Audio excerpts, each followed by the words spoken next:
Welcome to టీవీ3 news బులెటిన్ల ముందుగా headlines. Rajanna Sircilla జిల్లా BRS party కార్యాలయంలో నిర్వహించిన హనుమాన్ పూజ కార్యక్రమంలో పాల్గొన్న బీఆర్ఎస్ వర్కింగ్ ప్రెసిడెంట్ కేటీఆర్.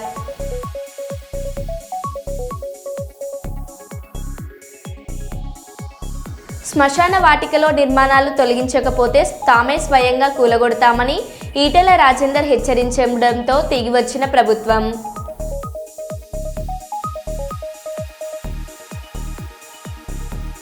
వరి ధాన్యం కొనుగోలు కేంద్రాన్ని ప్రారంభించిన ఎమ్మెల్యే యశస్విన్ రెడ్డి.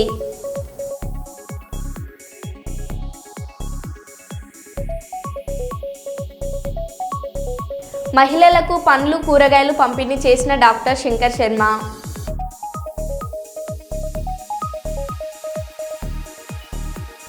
సింగపూర్ అగ్ని ప్రమాదంపై స్పందించిన మోదీకి కృతజ్ఞతలు తెలిపిన డిప్యూటీ సీఎం పవన్ కళ్యాణ్.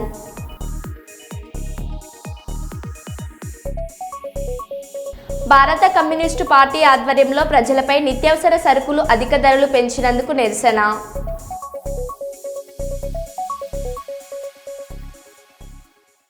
ఇక వివరాల్లోకి వెళ్తే, బీసీ కులగణనకు నాంది పలికి 42% రిజర్వేషన్లు అమలు చేస్తున్న రేవంత్ సర్కార్ దేశానికి ఆదర్శంగా నిలుస్తుందని రామగుండం ఎమ్మెల్యే రాజ్ ఠాకూర్ పేర్కొన్నారు.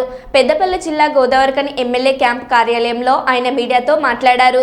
బడుగు బలహీన వర్గాలకు రాజ్యాధికారం దక్కాలని, అందుకోసం తన పదవి త్యాగానికి సిద్ధమని ముఖ్యమంత్రి ప్రకటించినట్లు ఆయన తెలిపారు. దేశంలో బ్రిటిష్ కాలంలో చేపట్టిన కులగణన తర్వాత నేటి వరకు సమగ్రంగా చేపట్టలేదని ఎమ్మెల్యే చెప్పారు. 1,75,000 మంది సిబ్బంది భాగస్వామ్యంతో తెలంగాణ సమగ్ర కులగణన చేపట్టినట్లు ఆయన వివరించారు. బీసీ కులగణనపై మంత్రుల కమిటీ వేసి అభిప్రాయాలను సీఎం సేకరించారన్నారు. దేశవ్యాప్త కులగణనకు సీఎం రేవంత్ రెడ్డి ఢిల్లీ జంతర్ మంతర్ వద్ద దీక్ష నిర్వహించనున్నట్లు ఆయన గుర్తు చేశారు.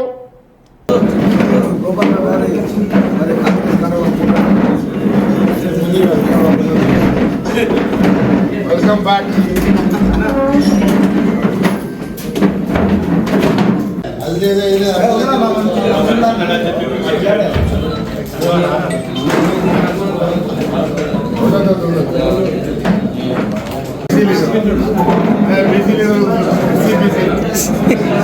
దళితులు బీసీలు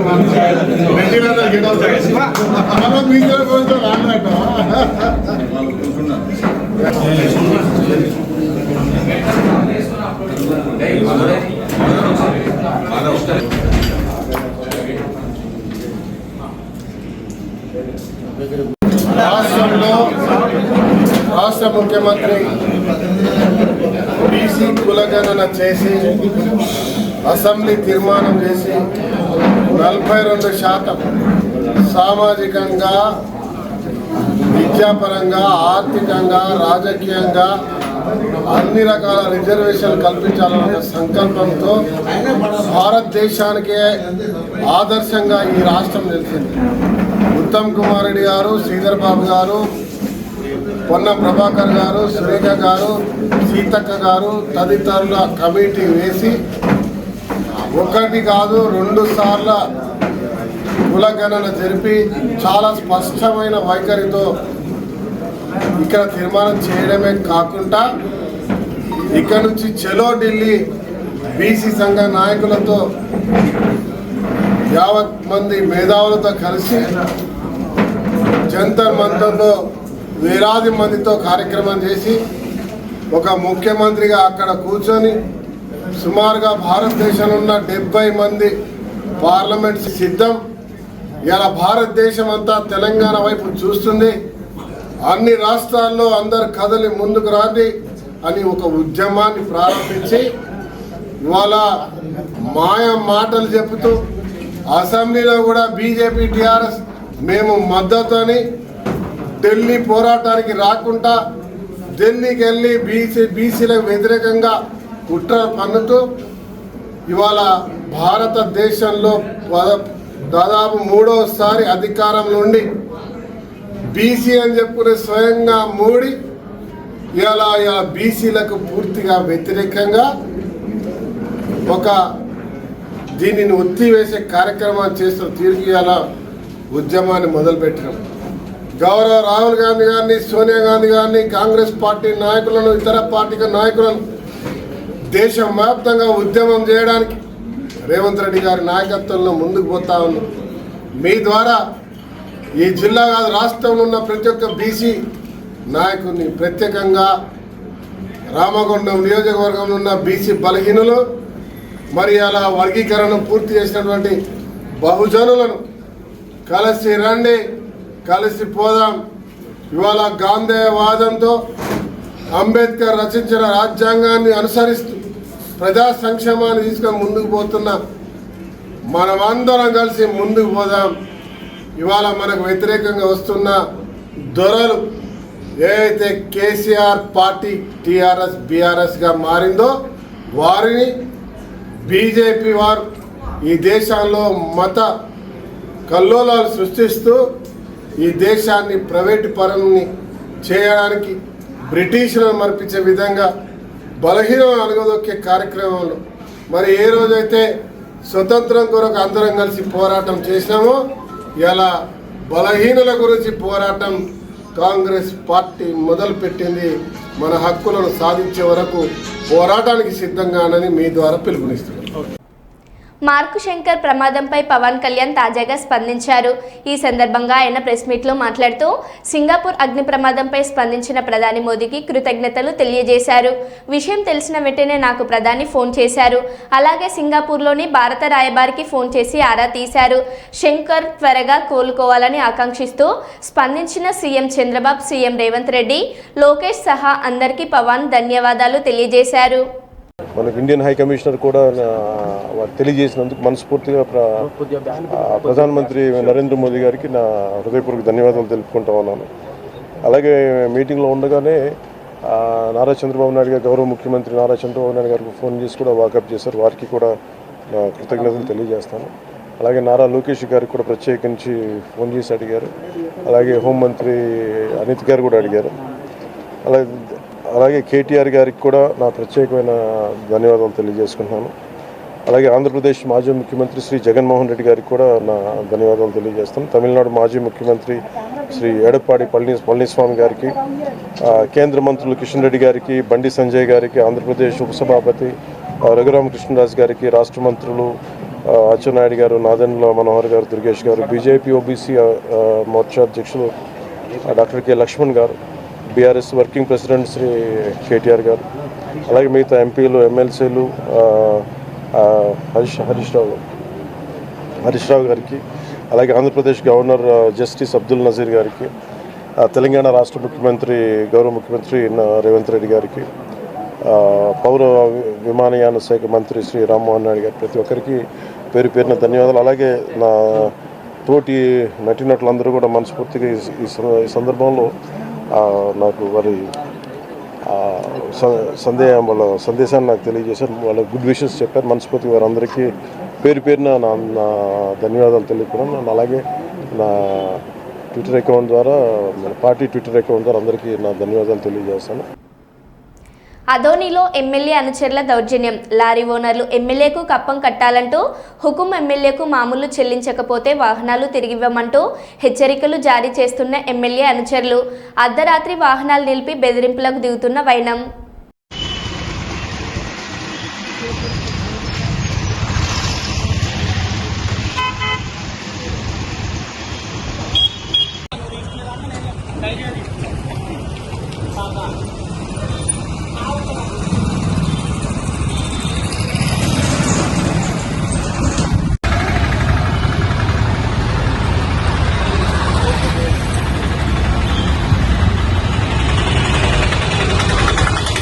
రాజుగౌడు, సాయి వీళ్ళిద్దరూ వచ్చి బండి ఆపు, సైడ్ పెట్టి మీ ఓనర్కి ఫోన్ చేయని చెప్తున్నారు. చెప్తే ఏందన్నా మాట్లాడండి, ఇది మాకు కూడా తెలియదు కదా ఏం ఇది పరిస్థితి అని చెప్పినాము. వాళ్ళు ఇంట్లో పోలీస్ స్టేషన్కి తిప్పుకోరా అని బండి వాపస్ తిప్పుకొని వచ్చినాము. పోలీస్ స్టేషన్లో పెట్టినారు. పెట్టి వాళ్ళు నువ్వు బండి కాడ ఉండని చెప్పినారు. నా బండి కాడే ఉన్నాను అంతే. ఇంకా ఎవరు వాళ్ళు వీళ్ళు సార్ నాగరాజు గౌడు, సాయి బీజేపీ కార్యకర్తలు. వాళ్ళు ఇదే సార్ బండి సైడ్ పెట్టి మా సార్ చెప్పేంత వరకు బండి తీయద్దు నువ్వు మా సారు బండి ఆపమన్నాడు, ఆపినాము. 2 నెలల నుంచి 2 నెలలు అయింది ఫోన్ చేసినాము. ఫోన్ చేస్తే మీ ఓనర్ వచ్చి సార్ దగ్గర మాట్లాడలేదు, అందుకోసమే బండి ఆపుతున్నాము, పోలీస్ స్టేషన్లో పెడతాము, మీరు పొద్దున మాట్లాడుకొని తీసుకోపోండి అని చెప్పి స్టేషన్ కాడ పెట్టినారు బండి తెచ్చి.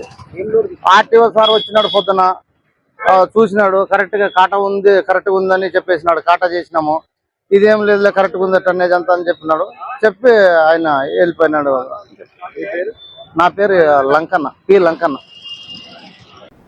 కుప్పం తెలుగుదేశం పార్టీ కార్యాలయంలో మీడియా సమావేశం నిర్వహించారు. ఈ కార్యక్రమంలో ఎమ్మెల్సీ కంజర్ల శ్రీకాంత్ మరియు ఏవీఎస్ఆర్టీసీ వైస్ చైర్మన్ మునిరత్నం మాట్లాడుతూ మన రాష్ట్రంలో ప్రతి కుటుంబంలో తలసరి ఆదాయం పెరుగుతుండడం శుభ పరిణామమని తెలిపారు. ఆర్థిక వ్యవస్థపైన పట్టు కలిగిన చంద్రబాబు మన రాష్ట్రంలో అధికారంలో ఉండడంతో ఇలాంటి వృద్ధి సాధించడం సాధ్యమవుతుందని అన్నారు. కుప్పం నియోజకవర్గ తెలుగుదేశం పార్టీ కార్యాలయంలో ఈ మీడియా సమావేశం ఏర్పాటు చేయడానికి రాష్ట్ర వ్యాప్తంగా జరుగుతున్న అభివృద్ధి అంశాలు, అలాగే కుప్పం నియోజకవర్గం సంబంధించిన అభివృద్ధి అంశాలు, అలాగే రాజకీయంగా ఇక్కడ జరుగుతున్న కార్యక్రమాలన్నిటి గురించి మీడియా సోదరులకి మీ ద్వారా ప్రజలకి తెలియజేయాలనే ఉద్దేశంతో ఈ కార్యక్రమాన్ని ఏర్పాటు చేయడం జరిగింది. ఈరోజు మనం అందరం చూసాం న్యూస్ పేపర్స్లో కానీ అన్నింటిలో కూడా చంద్రబాబు నాయుడు గారు ముఖ్యమంత్రి అయిన అతి తక్కువ కాలంలోనే, కేవలం 9 నెలల్లోనే తలసరి ఆదాయం వృద్ధి రేటులో ఆంధ్రప్రదేశ్ 2వ స్థానానికి వచ్చింది. అంటే గత 5 సంవత్సరాల్లో జరిగిన విధ్వంసకరమైన పాలనతో నాశనమైపోయిన ఈ రాష్ట్రాన్ని, ఆర్థికంగా కుదేలైపోయిన ఈ రాష్ట్రాన్ని మళ్ళీ తన 40 సంవత్సరాల అనుభవంతో ప్రజలు ఏదైతే నమ్మి 93% స్ట్రైక్ రేట్ తోటి 164 సీట్లు ఇచ్చారో ఆ నమ్మకాన్ని నిలబెట్టుకోవాలని అనుక్షణం తపన పడుతూ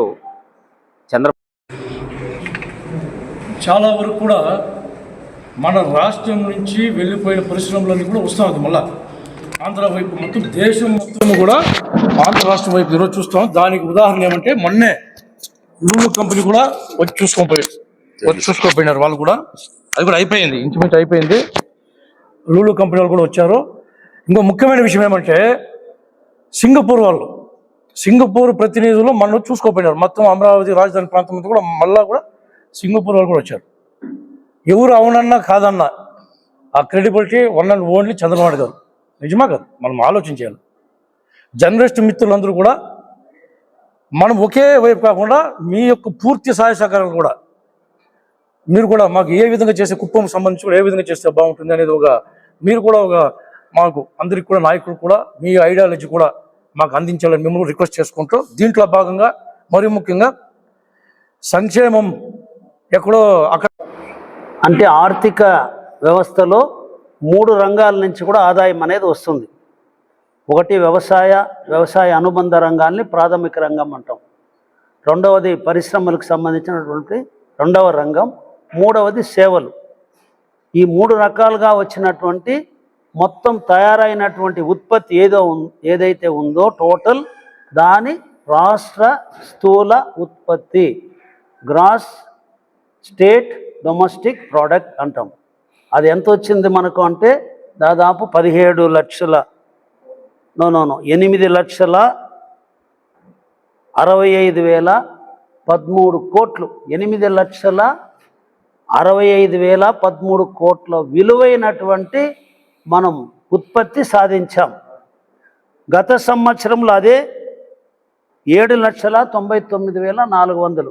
అంటే పోయిన సంవత్సరం వచ్చినటువంటి ఉత్పత్తికి ఈ సంవత్సరానికి ఎంత తేడా అనేదే అభివృద్ధి శాతం.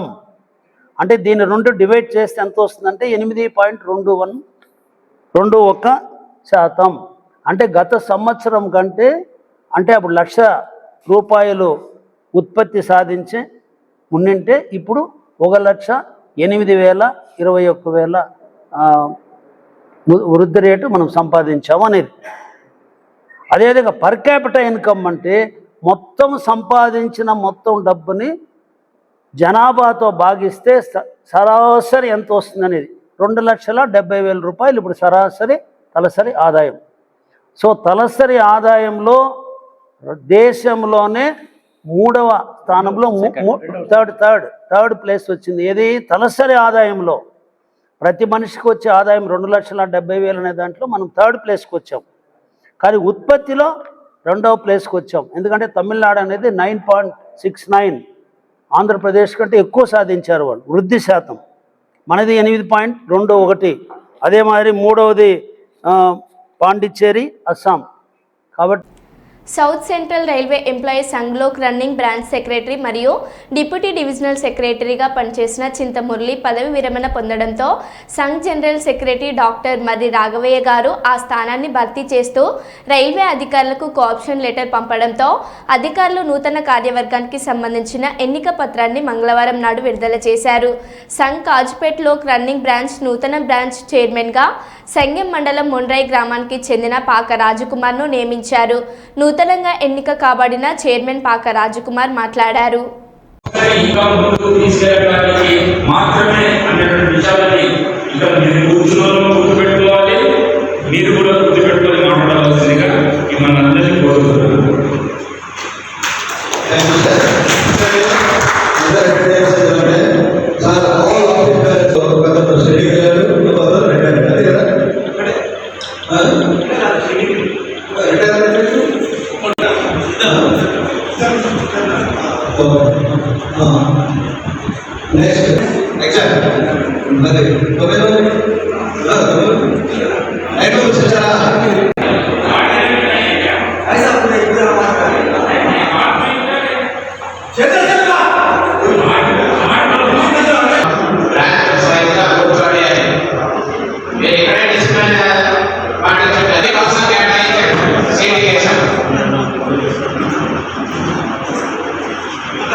శ్రీరామనవమి రోజున వల్మిడిలో జరిగిన కళ్యాణ మహోత్సవానికి కొంతమంది వ్యక్తులు కళ్యాణం టికెట్లు బుకింగ్లు ముద్రించి డబ్బులు వసూలు చేశారని పోలీస్ స్టేషన్లో ఫిర్యాదు చేశారని, ఆ బుక్లకు మాకు ఎలాంటి సంబంధం లేదని విచారణ అధికారి సమక్షంలో విలేకరులకు చెప్పిన దేవస్థానం ఇన్ఛార్జి ఈవో రామ్లోరి కళ్యాణానికి అదే బుక్లోని రసీదుల జంటలను అనుమతించారని, అక్రమమని చెప్పిన బుక్లు సక్రమం ఎలా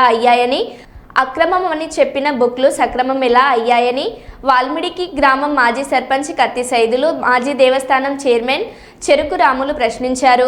ఈవో పోలీస్ స్టేషన్లో చేసిన ఫిర్యాదుకు అతిగతి లేదని, గ్రామ ప్రజలను ఎందుకు మోసం చేస్తున్నారని అన్నారు. నకిలీవిగా వారు చెప్పిన రసీదులను కళ్యాణానికి అనుమతించడం పోవడంతో ఈవో ప్రమేయం కూడా ఉందని మేము భావిస్తున్నట్లు చెప్పారు. ఈవో మాటలు నమ్మశక్యంగా లేవని దేవాదాయ ధర్మాదాయ కమిషనర్ జిల్లా కలెక్టర్కు ఫిర్యాదు చేయనున్నట్లు తెలిపారు. ఇప్పటికైనా ఉన్నత అధికారులు సమగ్ర విచారణ జరిపి బాధ్యులపై చర్యలు తీసుకోవాలని డిమాండ్ చేశారు. వాళ్ళందరినీ కూడా మీరు కళ్యాణానికి ఆహ్వానించి మరి ముందు కూర్చున్నబెట్టారు. అంటే మీరు చెప్పిన దానికి ఇక్కడ జరిగేదానికి పొందడం లేదు. అంటే మీకు కూడా దీంట్లో ప్రమేయం ఉన్నది.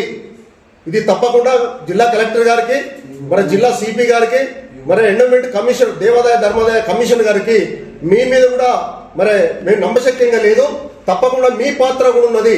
ఇది మీరు చెప్పింది ఏదో మీరు మీ అధికారం అంటే మీకు ఎండోమెంట్లో బలిగా వద్దని మీరు ఆఫీసర్గా మీరు వాళ్ళ మీద నెట్టేయడం, ఇది మీది మీ ప్రధాన పాత్ర. మీకు ప్లస్ వాళ్ళు వసూలు చేసిన మరి వాళ్ళ భాగస్వామ్యం కూడా ఉంది.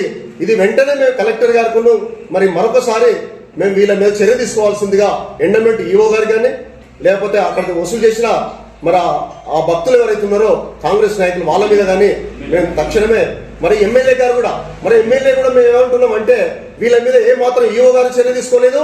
మరి అక్కడ నకిలీ బుక్కులు వసూలు చేసి మరి కార్యకర్తల మీద కూడా చర్య తీసుకోలేదు. అంటే మీకు కూడా భాగస్వామ్యం ఉందని మేము భావించవలసి వస్తుందని తెలియజేస్తున్నాం. రంగారెడ్డి జిల్లా అర్బన్ జిల్లా అధ్యక్షుడు వనపల్లి శ్రీనివాస్ రెడ్డి ప్రమాణ స్వీకార కార్యక్రమానికి హాజరైన ఎంపీ ఈటెల రాజేందర్ నూతన అధ్యక్షుడికి శుభాకాంక్షలు తెలిపారు. ఈ సందర్భంగా ఆయన మాట్లాడారు.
ప్రభుత్వ చౌక ధరల దుకాణంలో సన్నబియ్యం పంపిణీ చేయగా అధికారులు లబ్ధిదారుల ఇంట్లో సన్నబియ్యం రుచి చూశారు. మందమరి పట్టణంలోని 1 జూన్లోని పొన్నగంటి సుగ్నా లింగయ్య దంపతుల ఇంట్లోకి వెళ్లి రెవెన్యూ అధికారులు మధ్యాహ్నం సన్నబియ్యంతో వండిన భోజనం చేశారు. ఇందులో మందమరి తహసీల్దార్ పి సతీష్ కుమార్, డిటి రవీందర్, మండల రెవెన్యూ ఇన్స్పెక్టర్ గణపతి రాథోడ్ పాల్గొన్నారు. ఇందు విషయంపై మండల పోదామా తహసీల్దార్ మాట్లాడారు.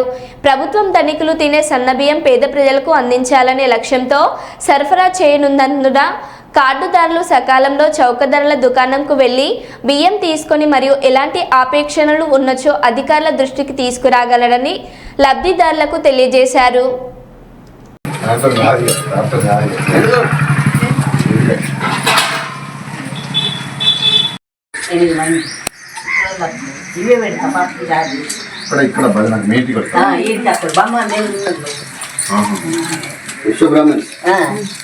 కళ్యాణం శివరాత్రికి